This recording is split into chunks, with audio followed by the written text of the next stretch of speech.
Hi అండి, welcome to my channel Bigg Boss season 9. జరిగిన nominations ప్రక్రియ తర్వాత జరిగిన షో గురించి మాట్లాడుకుందాం. సో ఫైనల్గా నామినేషన్ జరిగినలో తనుజ తర్వాత రమ్య జరిగిన ఫైటింగ్ అయితే వేరే లెవెల్. అసలు వాళ్ళిద్దరు అరుచుకోవడం, ఆర్గ్యుమెంట్స్ అయితే వేరే లెవెల్లో ఉన్నాయి.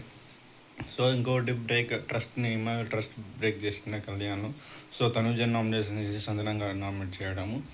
సో ఇంకో లాస్ట్ ఏంటి, తను సంజన గారు దివ్యాన్ని నామినేట్ చేయడం 3 పాయింట్స్ హైలైట్ చెప్పుకోవచ్చు.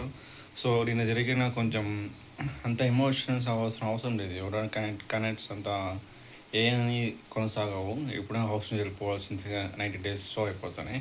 సో ఇక్కడ కనెక్షన్స్ పెట్టుకోవడం వల్లనే బర్నీ గారు హౌస్ నుంచి ఎలిమినేట్ అయిపోయారు. ఆట తీరు బాగాలేదు కాబట్టి. సో ఇండివిజువల్ ఆడితేనే సక్సెస్ అవుతారు. ఇక్కడ ఇండివిజువల్ ఆడేది ఎవరు అంటే సుమన్ శెట్టి గారు, తర్వాత మిగతా కొంత కంటెస్టెంట్స్. సో ఇక్కడ తనుజ చేసిన కరెక్టర్, ఎంఐ చెప్పిన కరెక్టర్ అంటే ఇద్దరు తప్పే చెప్పారు. సో ఫైనల్గా ఓటింగ్ పరంగా చూసుకుంటే సో తక్కువ ఓటింగ్తో వచ్చి దివ్య, రాము గారు, సాయి గారు వీరు ముగ్గురు తక్కువ ఓటింగ్తో ఉన్నారు లిస్ట్లో. సో ఈ ముగ్గురు నుంచి హౌస్ నుంచి వెళ్ళిపోయే అవకాశాలు ఉన్నాయి.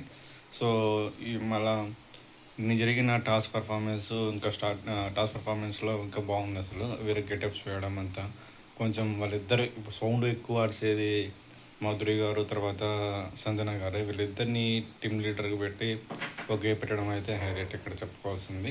సో ఇక్కడ మాధురి గారు ఫస్ట్ డే ఉన్నంత అంత కోపం దివ్య మీద అంత మీద అడచడం, సడన్గా చేంజ్ అయ్యి దివ్య దగ్గర తీసుకోవడం ఒక యాక్ట్ ఎలా ఉందంటే కొంచెం గేమ్ ప్లాన్ లాగా అనిపిస్తుంది, అంత జెన్యున్ ఏం లేదు.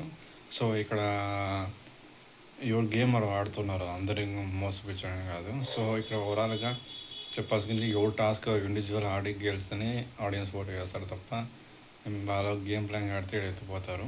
So one of the reason Barney గారే. సో మొత్తానికి అయితే ఇది ఓవరాల్గా 2 రోజులు ఓటింగ్ పరంగా చూసుకుంటే సాయి, దివ్య, రాము వీళ్ళు తక్కువ ఓటింగ్ ఉంది. సో ఓవరాల్గా ఇదే నా వీడియో. నచ్చితే లైక్ చేయండి. Thank you for watching my video.